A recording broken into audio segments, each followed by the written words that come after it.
And we've seen it time and time again of journalists who step out, and politicians like Cynthia McKinney, who step out of line and question the Zionist worldview, that anything that Israel does, we must support.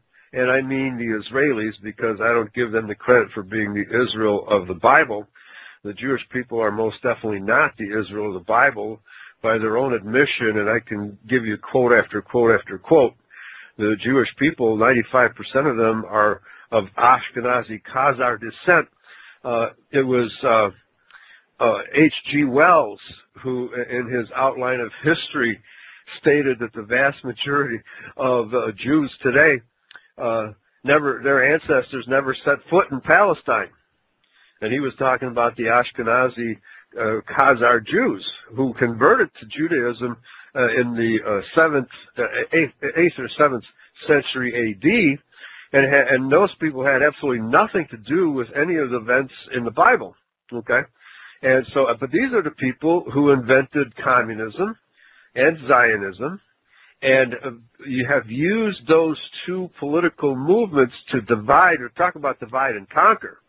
You know, the discussion earlier was about the Republicans and Democrats, and one of the last caller that called in said that he's gotten over the Republican versus Democrat, mindset. But it's just divide and conquer.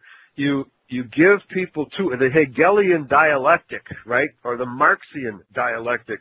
You give people only two alternatives, and they never see that there's a better third or even several other better alternatives than the ones that are presented to you by the mass media. And so you have various so-called right-wing talk show hosts who give the Republican perspective, and you have various Democratic liberal talk show hosts who give the Democratic perspective, but neither one actually gets to the root of the matter. I've been saying for decades, I've been calling those two parties the Demopublicans and the Republicrats for 35 years, because I know that those two parties are nothing but Zionist left and Zionist right. They kowtow to the big money lords of international Zionism. We're talking the House of Rothschild banking fraternity, which created the Federal Reserve Bank. So if there's anybody who wants to, challenge the Federal Reserve System and the Zionist power, charade or power game that's being played in the world today, they really need to understand who created the Federal Reserve Bank. The same people who created the Bank of England is the House of Rothschild, and they created the United Nations and New World Order. All of these entities are being run from the Bank of England and through their subsidiary banks like Deutsche Bank and the Federal Reserve Bank. It's all bankers and warmongers. And Cynthia's description of these people as being mean, spiteful, evil people is right on the money. It amazes me because I've been studying the power brokers behind the international banking establishment, and all they ever do is steal from the people through usury. And of course, usury is forbidden in the Bible.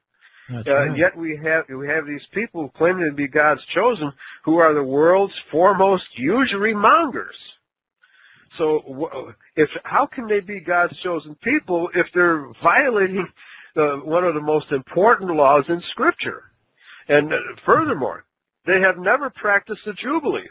The Jubilee is the law of Yahweh that says every 49 years, that is between the 49th and the first year of the next Jubilee period, all debts are to be forgiven. When was the last time an international banker forgave debts?